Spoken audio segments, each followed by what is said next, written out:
Hello students, कैसे हैं? उम्मीद करते हैं आप बहुत अच्छे होंगे। दोस्तों, मैं आपका मेंटर आर के मिश्रा इंजीनियर्स अड्डा पे आप सभी लोगों को स्वागत करता हूं, या अड्डा 24/7 के ऑफिशियल जॉब अपडेट चैनल पे।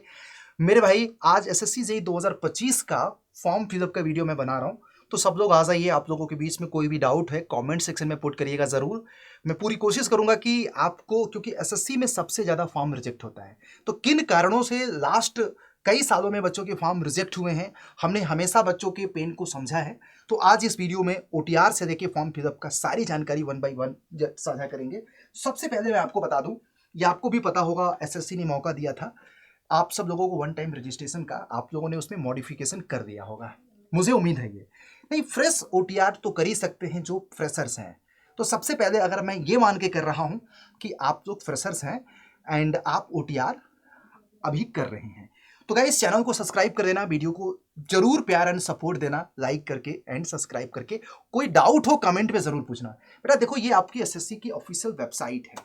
यहाँ पे आप लोगों को जैसे ही अप्लाई पे जाओगे ना, तो आपको ये बहुत सारे इस समय ऑनगोइंग प्रोसेस है, इस पे आपको टिक करना है बेटा। Junior engineer, civil, mechanical, electrical, जैसे ही करोगे आपको पहला सेगमेंट इस तरह की आपकी वेबसाइट पे दिखेगा बेटा। तो सबसे पहले देखो, नो डाउट अगर आपने ओटीआर वगैरह कर रखा होगा तो सीधे आप रजिस्ट्रेशन नंबर, पासवर्ड, कैप्चा वगैरह डाल करके आप आगे प्रोसीड कर सकते हैं। लेकिन अगर आप पहली बार हैं तो रजिस्टर करिएगा बेटा, यहाँ पे टिक करना है आप लोगों को, राइट। जैसे ही टिक करोगे गाइस, थोड़ा सा मैं आप लोगों को इन बातों पे ध्यान रखने में, हो सकता है कि आप लोगों को रिप्लाई करने में थोड़ा सा समय लग जाए, बट मैं आप लोगों को लाइव जरूर रिप्लाई करूंगा हर एक सवाल का जवाब। तो देखो, आपको ये पूरा प्रोसेस है बेटा। जैसे personal detail, password creation, additional detail. अब एडिशनल डिटेल में क्या, candidates, nationality, address, educational. Declaration में ये ओटीआर का है बेटा, कैंडिडेट डिटेल्स एंड कंफर्मेशन, ये आपको पहला स्टेप ओटीआर का है, ठीक है। फिर उसके बाद जैसे ही इस पे आप पहले पर्सनल डिटेल पे जाइएगा, आपको कंटिन्यू करना है। तो जैसे करोगे मेरे भाई, आपको सबसे पहले तो मेरे भाई, आधार कार्ड नहीं है तो आधार कार्ड बनवा लो। और आधार कार्ड से ही करना बहुत कंपलसरी हो चुका है, समझ जाओ, आपके लिए कंपलसरी हो चुका है। मैं आपको बता, हालांकि इसमें इन्होंने नो का भी ऑप्शन दिया है, तो उसमें बहुत सारे डॉक्यूमेंट्स अपलोड करने पड़ेंगे। मैं ये मान के चल रहा हूं कि आप सब लोगों के पास आधार कार्ड होगा। तो जैसे आपको यस करोगे बेटा, आधार नंबर, और आपको वेरीफाई योर आधार कार्ड। जैसे ही आप लोगों को वेरीफाई करोगे, आधार कार्ड, आधार नंबर, ये सारी चीजें फिर से लिखोगे और यहाँ पे टिक करोगे यस। फिर उसके बाद सेंड ओटीपी, आपको ऑटोमेटिक ओटीपी आधार के बेसिस पे आपको आएगा। अब आप ओटीपी को क्या करना है, वेरीफाइड कर लेना है बेटा। फिर उसके बाद कैंडिडेट के नेम। अब ये जो नाम यहाँ पे ओटीआर में भरना है ना बेटा, वो डायरेक्ट कहाँ पे दे देगा, फॉर्म भरते समय। तो ओटीआर में नाम भरते समय, सारी डिटेल्स भरते समय बहुत सावधानी रखना है, क्योंकि बाद में अब मॉडिफिकेशन नहीं होगा, एक चीज याद रखिएगा। तो यहाँ पे नेम 10th के मार्कशीट के बेसिस पे। फिर उसके बाद have you change the name, अगर आपने चेंज कर रखा है तो यस, नहीं कर रखा है तो नो। तो फिर मोस्ट ऑफ द लोग नो ही होता है। फिर उसके बाद नाम आपने क्या चेंज किया, यदि यस कर दिया तो आपको डालना पड़ेगा न्यू नेम। फिर verify your new name and change name. फिर उसके जेंडर, उसके बाद वेरीफाई योर जेंडर। हर चीज को वेरीफाई करना पड़ेगा, 2 बार से क्या होता है, गलती के चांसेस कम होंगे। देखो, थोड़ा सा वीडियो बहुत बड़ा नहीं होगा, फिर भी कोशिश कर रहा हूं कम से कम समय में, क्योंकि प्रोसेस थोड़ा सा लंबा है। तो वीडियो को शुरू से लेकर अंत तक देखिएगा, ये मेरी आप लोगों से गुजारिश है, तब जाकर के आपको समझ में आएगा गलती कहां होती है। डेट ऑफ बर्थ में आपको गलती नहीं करना है बेटा, फिर डेट ऑफ बर्थ को वेरीफाई करना है। और फिर उसके बाद 10th का आपने कर रखा है, 10th का आपको बोर्ड बताना है कहां से आपने 10th कर रहा है। फिर उसके बाद रोल नंबर। तो जब आप ओटीआर करें तो ये सारे डॉक्यूमेंट्स अपने पास ये करके बैठे, इधर उधर से देख ताक के नहीं, क्योंकि पता है उसमें गलती होने के चांसेस हैं, और एक बार गलत हो गया ना तो फिर मॉडिफिकेशन नहीं होगा, राइट। फिर उसके बाद वेरीफाई करिएगा। फिर ईयर ऑफ पासिंग, कौन सी ईयर में आपने पास किया, वेरीफाई करिए कौन सी ईयर में आपने पास किया। फिर highest level of educational qualification, ये एक बहुत कंफ्यूजिंग विषय है, मैं आपको बताऊं, क्योंकि इसी के बेसिस पे आप लोगों का फाइनल, जैसे कि इसमें एक सबसे बड़ा कंट्राडिक्शन है ना, मैं आपको कंफ्यूजन दूर कर देता हूं। यदि आप अपियरिंग हैं, आप बीटेक में हैं, तो यहाँ पे आपको higher level of qualification BTech डालना है। यदि आप डिप्लोमा में हैं और आप अभी फिलहाल फाइनल ईयर में हैं, तो आपको यहाँ पे डिप्लोमा डालना है।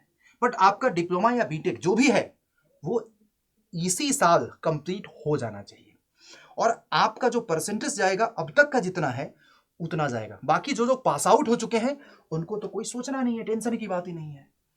डिप्लोमा वाले डिप्लोमा डालेंगे, बीटेक वाले बीटेक डालेंगे, यहाँ पे ग्रेजुएशन डालेंगे। ओटीआर में ये डालना पड़ रहा है। फिर उसके बाद मेरे भाई, वेरीफाई योर रोल नंबर, आपका बीटेक या डिप्लोमा का रोल नंबर को वेरीफाई करना है। आपको पासिंग ईयर 2025 आपने डालना है। इसका मतलब आपका 2025 के पहले, क्योंकि एक एक 2026 उन्होंने दिया है, इसका मतलब आपका रिजल्ट वगैरह सब कुछ है 2025 के अंदर आ रहा है। ठीक है, ये सारा आपको भरते चलना है। फिर वही चीज सेम आपको कैंडिडेट की मोबाइल नंबर, कैंडिडेट का मेल आईडी, और ये दोनों चीजों को वैलिडेट करना पड़ेगा।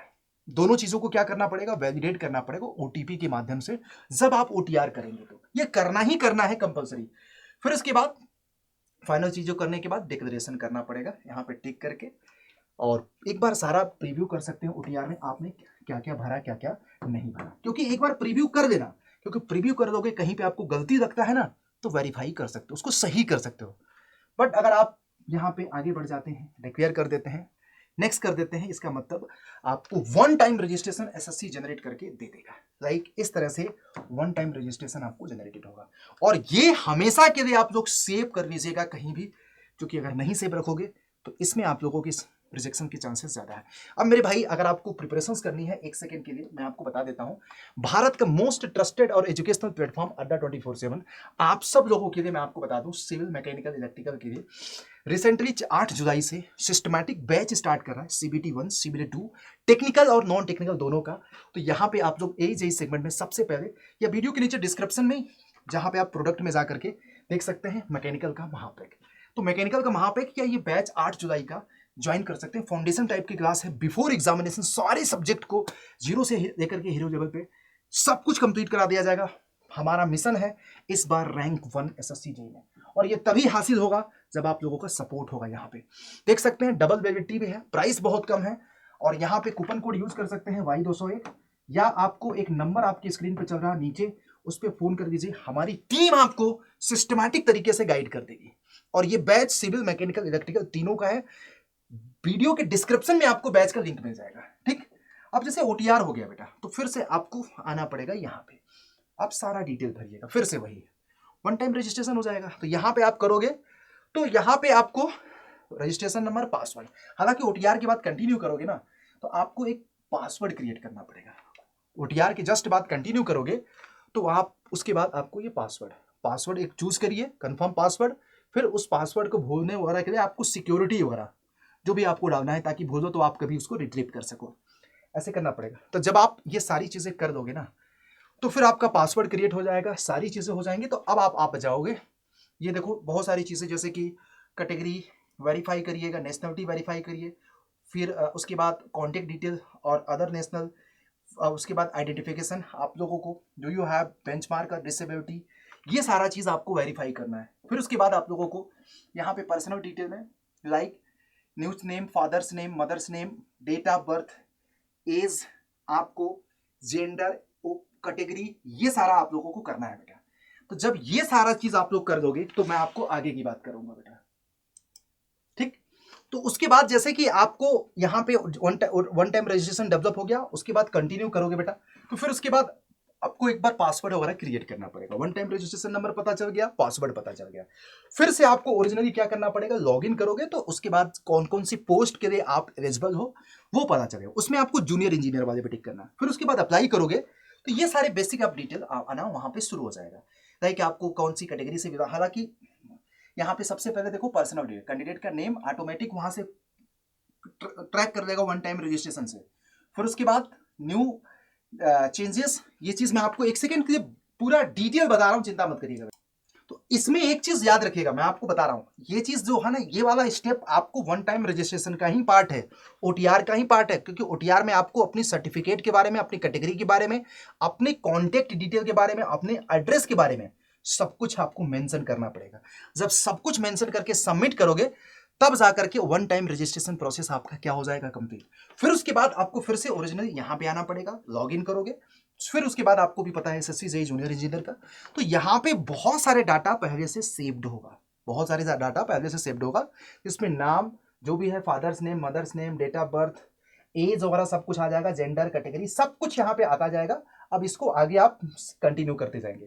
फिर उसके बाद verifying the stream and subject of educational qualification, जैसे आपने मैकेनिकल से कर रखा है मैकेनिकल, ऑटोमोबाइल से कर रखा है ऑटोमोबाइल, सिविल, इलेक्ट्रिकल, जो भी आप लोगों का है, क्वालिफाइंग एजुकेशनल क्वालिफिकेशंस। तो यहाँ पे दो तरह की स्टेटस आ रहा है, अपीयरिंग एंड पास आउट। तो मोस्ट ऑफ द एसएससी का फॉर्म भरने वाला बच्चा पास आउट होता है, बट किसी का रिजल्ट हो सकता है 2025 के किसी भी मंथ में आपको लगता है कि आ सकता है, तो आप अपीयरिंग डाल सकते हैं और अब तक का आप एग्रीगेट परसेंटेज यहाँ पे आपको डालना है। फिर पासिंग ईयर आपको डाल दीजिएगा, सेलेक्ट कौन सी बोर्ड से आपने बीटेक एंड डिप्लोमा किया, फिर उसके बाद कौन सी यूनिवर्सिटी से किया, फिर आपको इसका रोल नंबर डालना पड़ेगा और ये सारी चीज़ें आप करके बढ़ते चलिए बेटा। अब इसमें मैकेनिकल में डिप्लोमा में इक्विपमेंट क्वालिफिकेशंस के बहुत सारे प्रोडक्शन वाले होंगे, भाई उसको मैकेनिकल ही डालना है, राइट, ये चीज़ याद रखेगा। फिर पासिंग ईयर, स्टेट कहाँ से बिलोंग करते हैं आप लोग यहाँ पे डालिए, और टोटल आपका जैसे परसेंटेज में है परसेंटेज, सीजीपीए में है सीजीपीए डाल दीजिएगा, ठीक है।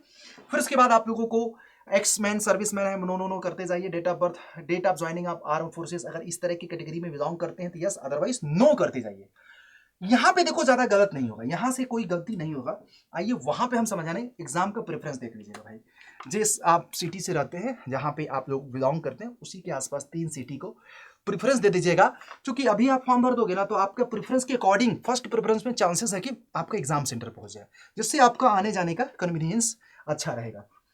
यहाँ पे भी कोई गलती नहीं होता। देखो सबसे ज्यादा मैं आपको बता रहा हूँ, ये भी आप लोगों को कोई जैसे स्क्राइब पेपर लिखते समय आपको किसी भी तरह की जरूरत है या सर नो आप बता सकते हैं, तो यहाँ पे सेव एंड नेक्स्ट कर सकते हैं। ज्यादातर से यहाँ पे सबसे ज्यादा रिजेक्शन के कारण यहाँ बनता है फोटोग्राफ्स एंड सिग्नेचर को लेकर के। तो आप देखो यहाँ पे कैप्चर लाइव फोटो, जैसे कि यहाँ पे देखो फोटो को लेकर के अब एसएससी अपलोड नहीं करना है बेटा, आपको लाइव फोटो को क्या करना है, कैप्चर करना है। तो find a place with good light and plain background होना चाहिए, जहां से भी आप लाइव फोटो को कैप्चर करें, और फिर ensure camera is at your I level before the capturing the photo. Camera जो होना चाहिए मोबाइल का वो आपका आई लेवल पे या लैपटॉप का जो होना चाहिए। Position yourself directly in front of camera and look straight, मतलब आप एकदम सीधे आप इस तरह से देख रहे हो एकदम कैमरे की तरफ। Ensure your face is fully inside the red rectangle area, उसमें आपको रेक्टेंगल रेड एरिया आएगा उसके अंदर आपका फेस होना चाहिए। और camera and that neither too close not too far, मतलब बहुत ज्यादा नजदीक भी नहीं, यहां पे चूंकि गलत होने के चांसेस ज्यादा होते हैं। Candidate should not wear the cap mask glass, भले ही आप रेगुलर चश्मा पहनते हो उस समय आप निकाल दीजिएगा वाइल कैप्चरिंग द फोटो। फिर उसके बाद in no case should be candidate capture the photograph आज ही हर pre existing photograph, that is मतलब ऐसा नहीं कि पहले का फोटो है उसी को खींच, उसी का आगे दिखा करके खींच दिए, ऐसा कुछ भी नहीं चलेगा यहाँ पे। Do not wear the earphone and any devices while capturing the photo, ये बहुत इंपॉर्टेंट है। और इस सारे क्राइटेरिया को फॉलो करोगे तो मुझे नहीं लगता है कोई टेंशन होगा। हालांकि इसमें एक एसएससी का ऐप भी है, माई एसएससी डॉट करके, आप एंड्रॉयड से या आईफोन वाले सभी बच्चे इसको आप डाउनलोड कर लीजिएगा, इससे आपका बहुत आसान हो जाता है बेटा। तो ये ऐप को डाउनलोड करोगे, फिर उसके बाद यहाँ पे देखो आधार फेस रीडर आपका एक और ऐप है, इस पे जाओगे ना तो आधार से भी आपको वेरिफिकेशन यहाँ पे हो जाएगा। फिर जैसे ही आप इसको डाउनलोड करोगे तो यहाँ पे ये आएगा फेस ऑथेंटिकेशन एडवाइजर, आप लोगों को ये बहुत सारे ऑप्शन आएगा, तो आप लोग यहाँ पे टिक कर सकते हैं, प्रोसीड करिए। तो जैसे ही प्रोसीड करोगे तो फेस नॉट डिटेक्टेड, जैसे प्रोसीड करोगे ना उसके कैमरे के सामने आपको प्रॉपर सिस्टमैटिक तरीके से जैसा यहाँ पे बताया गया है वैसा करोगे तो आपका आधार से फेस को रिकॉग्नाइज करके वेरीफाई कर दिया जाएगा। ये करना है सबको, मैं आपको बता रहा हूं, क्योंकि आज की प्रक्रिया के हिसाब से बहुत जरूरी है कि एसएससी का फॉर्म आधार कार्ड से क्या हो गया, आपका लिंक हो गया, जिससे वहां पे वेरिफिकेशन में थोड़ा आसानी हो जाएगी बेटा, ठीक है। तो ये आपको यहाँ पे देखो प्रॉपर जब आप अच्छे से हो जाएगा तो आपको यहाँ पे फोटो आना शुरू हो जाएगा। और अगर आपको लगता है कि नहीं आपका इस फोटो एसएससी के स्टैंडर्ड के हिसाब से नहीं है तो फिर भी एक बार फिर से करवा लीजिए बेटा। फिर उसके बाद सिग्नेचर को अपलोड करिए यहाँ पे सारा चीज। अब सिग्नेचर में देखो स्टैंडर्ड साइज दिया 10 से 20 KB के बीच में, और यहाँ पे साइज भी दिया हुआ है 6 सेंटीमीटर विड्थ होना चाहिए, 2 सेंटीमीटर आपकी हाइट होना चाहिए, रेजोल्यूशन होना 300 DPI। तो गूगल पे सर्च करना फाइल रिसाइजर आता है, उससे आप इसको इसके हिसाब से रिसाइज कर लीजिए और अपने सिग्नेचर को इस तरह से आप कर लीजिएगा, तो जिससे सिग्नेचर भी आपका सही से अपलोड हो जाए। यहाँ पे भी देखो अगर सिग्नेचर टू स्मॉल हो जाएगा बड़े एरिया में तो भी रिजेक्शन के चांसेस बहुत ज्यादा हो जाते हैं, तो ये चीज आपको थोड़ा सा ध्यान में रखना है बेटा। बाकी आप लोगों को मैंने बताया रिसाइज वगैरह इस तरह से कर सकते हैं रिसाइजर ऐप से। फिर आपको सारी चीजें, फिर यहाँ पे आपको डिक्लेरेशन करना है, और डिक्लेरेशन करने के पहले एक बार आप प्रीव्यू कर लीजिएगा, और फिर जैसे ही आप सबमिट करोगे लास्ट में, जैसे ही सबमिट करोगे कैप्चा वगैरह डाल के सब कुछ सबमिट करोगे तो आपका फॉर्म सबमिट हो जाएगा। फिर नेक्स्ट स्टेप आता है पेमेंट वगैरह का, और पेमेंट आप मल्टीपल तरीके से एसएससी जेईई के फॉर्म को भरते समय कर सकते हैं। एसएससी जेईई के फॉर्म को भरते समय कर सकते हैं, ये चीज़ याद रखिएगा। तो दिस इज ऑल अबाउट, और इसमें 2-3 चीज़ें याद रखिएगा। जब भी फॉर्म भर रहे हैं, जितने भी आपके सर्टिफिकेट हो, सब क्लोजिंग डेट के पहले को होना चाहिए। दूसरा, ईडब्ल्यूएस कैटेगरी में है, आपके पास सर्टिफिकेट है तो ही आप ईडब्ल्यूएस भरिएगा, अदरवाइज अनरिजर्व में भरिएगा। ओबीसी मौजूदा परिस्थिति में है, आपके पास सर्टिफिकेट है तभी भरिएगा, अदरवाइज अनरिजर्व कैटेगरी में फाइट कर लीजिएगा, अपनी कैटेगरी को अनरिजर्व कर दीजिएगा। सारे डॉक्यूमेंट्स आपके होने चाहिए जो क्लोजिंग डेट के पहले का होना चाहिए, जो भी आपका 22 जुलाई आपका है उसके पहले का होना चाहिए। ये चीज आप लोग इंश्योर कर लीजिएगा, चूंकि बहुत जरूरी है, और इन सारी बातों का थोड़ा थोड़ा ध्यान दोगे तो मुझे लगता है कि आपका फॉर्म रिजेक्ट नहीं होगा। ईडब्ल्यूएस जो है आपका 24-25 वाले फाइनेंशियल ईयर का होना चाहिए, ये चीज याद रखिएगा, ठीक है। और मुझे उम्मीद है कि इससे ज्यादा कोई डाउट तो होगा नहीं यार, दैट्स इज ऑल। और मैं चाहता हूं कि इस वीडियो को देखने वाले बच्चे, अब हमारी जर्नी रैंक 4 से रैंक 1 तक होना है, तो कितने लोग रैंक 4 से रैंक 1 तक आना चाहते हैं एक बार कमेंट में बता दीजिएगा। और आप वीडियो को लाइक भी कर सकते हैं एंड चैनल को सब्सक्राइब भी कर सकते हैं। That's is all about SSC JEE form fill up process. मुझे पता है कि लाइव में आप लोगों के बहुत सारे कमेंट नहीं दे पाए, बट वीडियो कंप्लीट हो जाने के बाद आप लोग कमेंट में डाल देना, मैं आपके कमेंट का पर्सनली रिप्लाई दूंगा बेटा, एक एक कमेंट का सभी बच्चों का रिप्लाई दूंगा, समय लगेगा बट दे दूंगा जरूर। अब जानबूझ के बहुत सोच समझ के रिप्लाई दूंगा ताकि आप वो गलती फॉर्म फिलअप नहीं करें।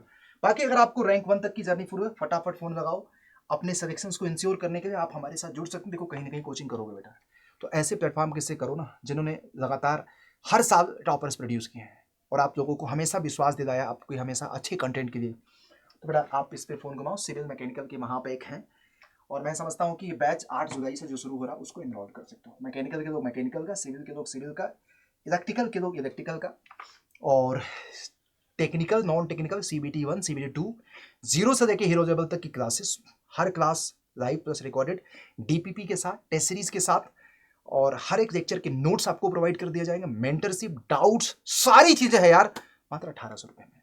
वहाँ पे एक आपको 2000 रुपये में, 2200 रुपये में वहाँ पे एक, और वहाँ पे एक में सारे एग्जामिनेशंस की बैचेस हैं, टेस्ट सीरीज है, ई बुक है, बाकी आप देख लीजिए, ठीक है। Thank you.